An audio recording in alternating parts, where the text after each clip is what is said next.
This is the Northwest Tank Line Super Bowl show coming to you from Radio Row, Mandalay Bay, Super Bowl 58. It is the San Francisco 49ers taking on the Kansas City Chiefs. It's the Moj with you, and for the 23rd time we are here at Radio Row, and today we are talking with a gentleman who actually, this was a vision of his, and now it's reality. And I'm talking not Radio Row, I'm talking about the Super Bowl in Vegas. Steve Hill, Chief Executive Officer and President of the Las Vegas Convention and Visitors Authority. Steve, welcome. Thanks for having me. Welcome to Vegas. So let me throw this to you. As a person who had this vision, along with some others, to actually see it come to fruition, what does it feel like? Well, I got to say, to start with, the vision was really Mark Davis's. Okay. He's who saw the opportunity here. He and Sheldon Adelson, really, at the time. I was just a part of helping to make it happen, and it's a thrill. Allegiant Stadium has changed Las Vegas. And made so many things possible. Certainly the Super Bowl, we wouldn't have it without it. And Mark and the Raiders' commitment to being here is what really made that happen.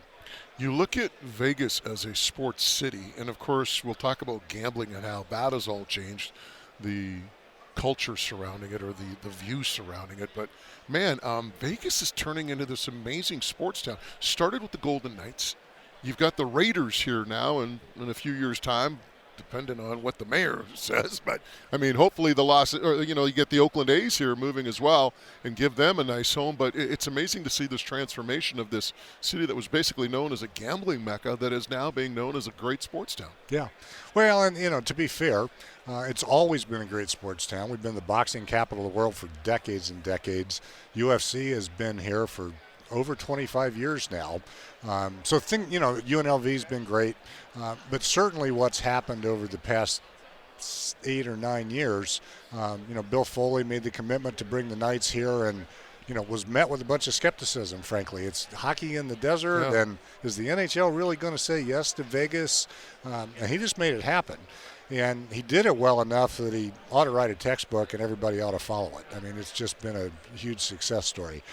Then Mark comes along and makes the commitment with the Raiders, and, we've gone from there. The A's will be here.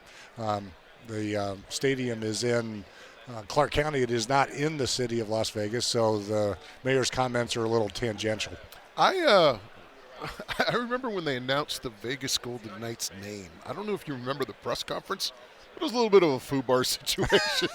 And I remember myself and Don Taylor, my co-host at the time, were like, oh, this is going to be great. Vegas, they know how to do things, right? And this press conference, I don't know, I can't remember, but the audio didn't work or the video didn't work, and they were trying to get everything rolling, and they finally got everything off the ground. But why has Vegas, in your mind, and I'm talking about the Golden Knights, why have they been so successful in terms of endearing themselves to the fans? Yeah, they not only have, obviously had success their first year on the ice where, you go to the Stanley Cup championship your first year. It certainly helps. But they've done such a good job of being a part of this community. Their first game was on October 10th. Yeah. It was 9 days after the shooting on October 1st. They handled that so well. It was such a genuine feel to the way they went about it. Derek England was a Las Vegan. He was on that first team. He became the spokesman for the Knights in the community. And then, you see all the Knights out in the community, see their families. They're just a part of Las Vegas. And they've endeared themselves to this community, and they keep having success on the ice, and that helps. So when a city hosts a Super Bowl, there's always challenges. I remember in Jacksonville, they didn't have enough hotel rooms. They had to bring cruise ships in that acted as hotel rooms. I don't think you have that issue in Vegas. We don't. But what were some of the bigger challenges of getting the Super Bowl here and making sure that it, logistically speaking, would be fine? Yeah, it's kind of interesting. We're full on Super Bowl weekend when the Super Bowl is not in town. And so, we're used to having the number of people in town that are here. What's different about a Super Bowl is it cranks up much earlier than the Super Bowl weekend. It's really Super Bowl week. Yeah. And the number of VIPs who are in town are a multiple of what we normally have. So really the answer to that question, and it may not be the top priority, but just getting all the private jets in and out of our airport. I heard Taylor's got some issues. Apparently all the parking spots are taken up, or did she pull a couple of strings? My guess is we'll probably find a place for Taylor Swift when she shows up on Sunday. That'd be my guess. Hey, yeah, apparently they're just going to parachute her out. But yeah, you talk about that impact, though. I mean, it must be just huge because, as you said, it's a popular – everyone always says, if you're not going to the Super Bowl, the next best place is Vegas. Well, now you're kind of combining those two. That's right. Now, what you see is there are 300 events around town that are tied to the Super Bowl in one way, shape, or form this week. Every one of them has a celebrity appearance, and often many more than just one. The level of spend of the people who are here is different than a normal Super Bowl weekend.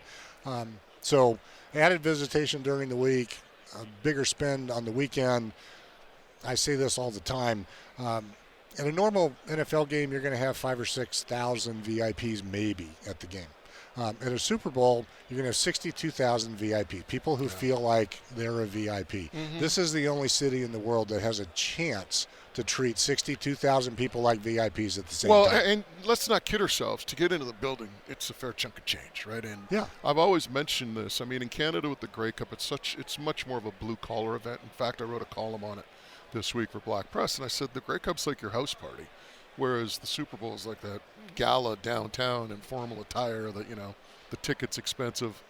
And, you might be at the Grey Cup talking to someone, what do you do? Oh, I'm a truck driver from like Calgary or something, right? You come down here, what do you do? I'm the CEO of Kodak. You know what I mean? It's, sure. it's like a different type of clientele. And you're right when you say that you have 60,000 VIPs, because these people that are paying that money to get into that stadium aren't, pardon my, they're not your blue-collar people, right? I mean, that's right. They're people that are pretty affluent, right? Yeah. So you have to do a great job in terms of accommodating all those people. Well, and actually in a number of locations where the Super Bowl is, and these cities do a great job of putting on a Super Bowl no matter where it is, but some of those VIPs are going to be staying 75 miles away and driving through some restaurant after the game because they're hungry and there's no place to eat. Yeah. That is not the situation in Vegas. We do have the ability to treat that many people like VIPs all at the same time, and that's what makes Vegas with the Super Bowl really different. Steve Hill is our guest. He is the Chief Executive Officer / President of the Las Vegas Convention and Visitors Authority. We were talking about the A's, and you, of course, are also the chair of the Las Vegas Stadium Authority. You guys are responsible for the A's move to Vegas and the construction of a new ballpark. I'm a huge baseball fan. I love baseball.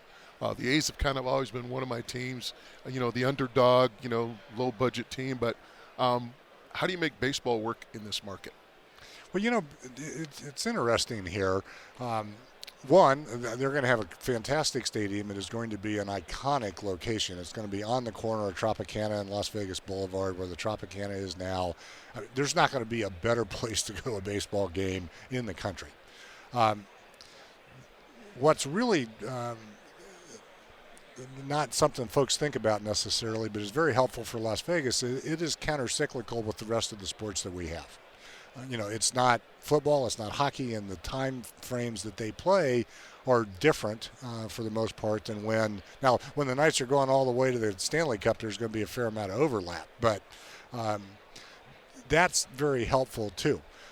Our projection was simply for 5,000 tourists per game for the 81-game schedule, and we think that's a pretty easy thing to achieve.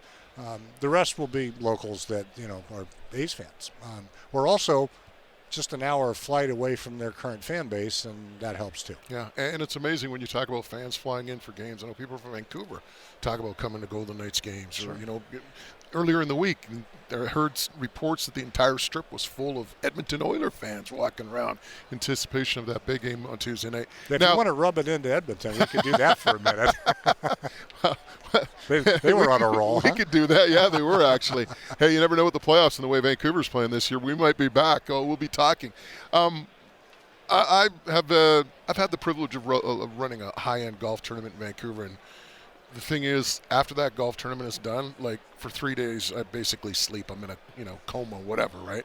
So running a Super Bowl, do they put you like in one of those cryogenic chambers for a week and let you just recover and then bring you up, or how does that work afterwards? I mean, you gotta admit, at the end of it all, there's just a big sigh of relief and satisfaction. There'll certainly be the sigh of relief. One of the great things about my job is I get to take credit for the work that everybody else in this city does. So there's a lot of people working really hard to make this Super Bowl happen, and frankly, at this point, a lot of people working harder than me.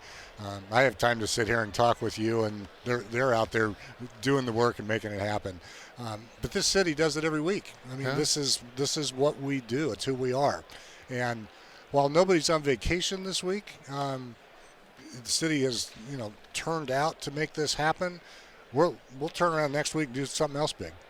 Well, Steve, we appreciate you stopping by. It's been a treat talking to you about this event and Vegas in general, and of course sports in Vegas, and continued success in your role as Chief Executive Officer and President of the Las Vegas Convention and Visitors Authority.